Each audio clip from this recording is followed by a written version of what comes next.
que le sens des mots est inversé. Et je trouve que c'est un petit peu de la manipulation émotionnelle.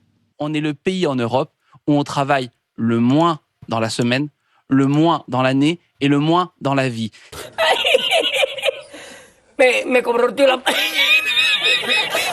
Faut être clair. Bon, comme l'extrait d'hier de la vidéo de l'émission Le Forum sur BFM vous a plu... Là, il y a la guerre, de fait. Oui, mais pas en France. J'ai donc recherché d'autres extraits. Tout d'abord, j'ai voulu trouver celui-ci. Je trouve qu'on est un petit peu dans un discours assez orwellien, c'est-à-dire que le sens des mots est inversé. Et je trouve que c'est un petit peu de la manipulation émotionnelle. Quoi ? Certains disent que l'extrait officiel a été retiré. Comme par hasard. On se demande pourquoi. Complotiste !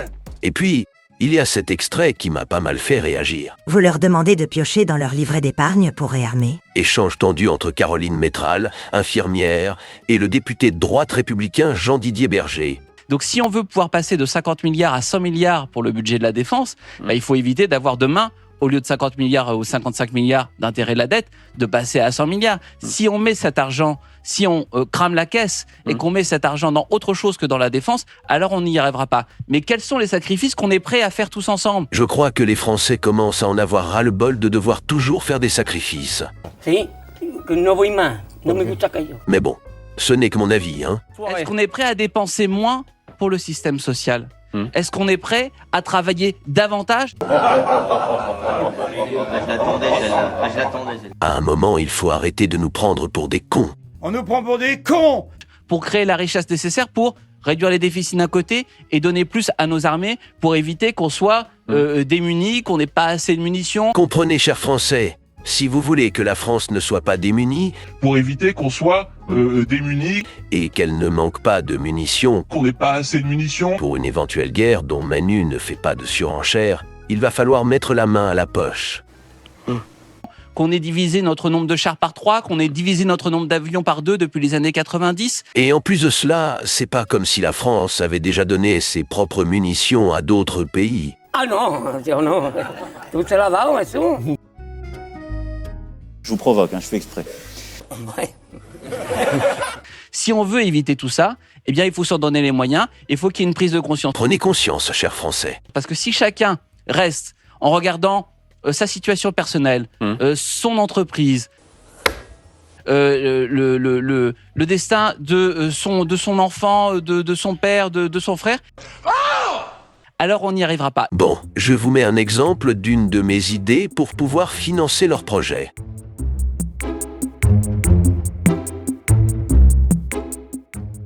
Impossible. Bon, pour abréger un peu la séquence, il continuera en disant qu'il faut qu'on ait une prise de conscience et que l'on a eu une chance unique finalement. C'est d'avoir, je cite, été un peu lâché par les États-Unis. Pour vous, c'est une chance.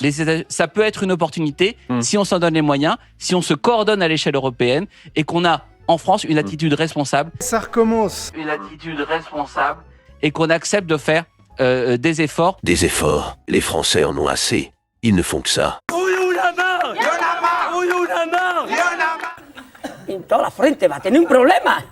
En fait, vous demandez à la majorité des Français de faire des concessions. Il y a ici des gens, des agriculteurs, des commerçants qui, depuis la crise Covid, ne s'en sortent pas. Et donc, en fait, vous allez aller à eux, leur demander d'aller piocher dans leur livret d'épargne pour réarmer. Non, pas du tout. Pas du tout. C'est faux. Grosso modo, c'est ce que M. Macron a proposé. Mais c'est pas ce que moi je propose. Si on accepte simplement d'aggraver encore les déficits, c'est à nos enfants et à nos petits-enfants qu'on reporte la charge. Et est-ce que eux seront soumis à moins de menaces que nous ? Rien n'est moins sûr. C'est de notre faute. Il faut qu'on soit honnête entre nous. On est le pays en Europe où on travaille le moins dans la semaine, le moins dans l'année et le moins dans la vie.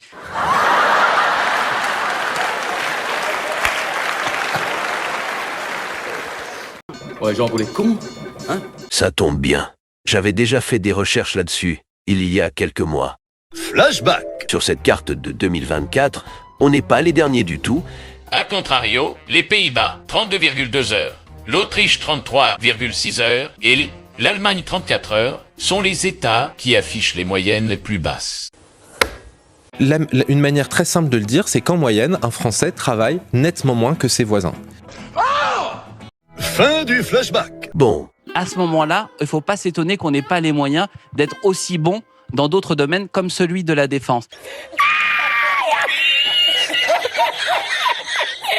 que pensez-vous de tout ça?